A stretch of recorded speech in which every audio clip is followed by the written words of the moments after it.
How to update TikTok. Everyone, welcome to my channel, and in this video I will tell you how to easily update the application TikTok on iPhone. Everything is very simple. You just need to follow me step by step to avoid any mistakes. First, open the App Store application and enter the Find TikTok application in the search box. After, the App Store will give you the application TikTok. Find next to it in the option Update and click on it. In this case, your TikTok will be updated. If there is no button, the word Open is written on it.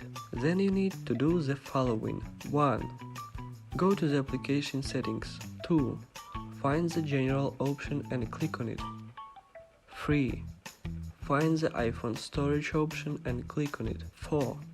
Next, scroll down the screen until you find the TikTok app. 5. Click on it. After all the steps you have taken, all you have to do is click on the Upload app option and confirm your actions by clicking on this line again. This action will completely delete your TikTok application, but all the given that was in it will remain there. Then you need to click again there, but already on the option Reinstall app, and you have completely updated application and will act as if with 0. But also you will not need to enter a login and password. Everything will remain as it was. That's it. Thank you for watching.